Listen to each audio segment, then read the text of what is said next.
নির্বাচনী প্রতিশ্রুতি বাস্তবায়নে দ্রুত পদক্ষেপ নিতে শুরু করেছে নবগঠিত নির্বাচিত সরকার। এর অংশ হিসেবে দেশের সাধারণ মানুষের অর্থনৈতিক সুরক্ষা নিশ্চিত করতে বহুল আলোচিত ফ্যামিলি কার্ড কর্মসূচি এই পবিত্র রমজান মাসেই পরীক্ষামূলকভাবে চালু করার সিদ্ধান্ত নেওয়া হয়েছে। বৃহস্পতিবার সকালে সচিবালয়ে প্রধানমন্ত্রী তারেক রহমানের সভাপতিত্বে অনুষ্ঠিত এক গুরুত্বপূর্ণ আন্তঃমন্ত্রণালয় সভায় এই চূড়ান্ত সিদ্ধান্ত গ্রহণ করা হয়। বৈঠক শেষে সাংবাদিকদের ব্রিফিংকালে পরিবেশ, বন ও জলবায়ু পরিবর্তন মন্ত্রী আব্দুল আওয়াল মিন্টু এ যুগান্তকারী সিদ্ধান্তের কথা জানান।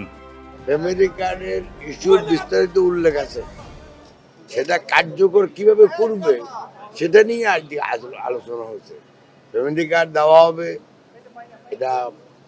এটা নিয়ে আলোচনা হয়েছে। কত পরিবারকে দেওয়া হবে? এটা কিন্তু ইউনিভার্সাল, এটা কোনো রেস্ট্রিকশন থাকবে না। তবে এটা একটা কমিটি করা হয়েছে, হয়তো শুরু করবে হত দরিদ্র থেকে আরম্ভ করে তারপরে দরিদ্র, তারপরে মধ্যবিত্ত, এইভাবে যাবে। ঈদের আগেই পাইলট প্রজেক্ট হিসাবে চালু হবে। তবে ভাই শুনেন, এই যারা এনারা করবে সমাজ কল্যাণ, ডক্টর জাহিদ আছে, ওনাদেরকে জিজ্ঞাসা করলে ভালো হবে জিনিসটা। রোজার আমাদের সম্মানিত প্রধানমন্ত্রী চান পাইলট প্রজেক্ট হিসাবে, অন্তত পাইলট প্রজেক্ট হিসাবে ঈদের আগেই শুরু করতে, এটুকু আমি জানি।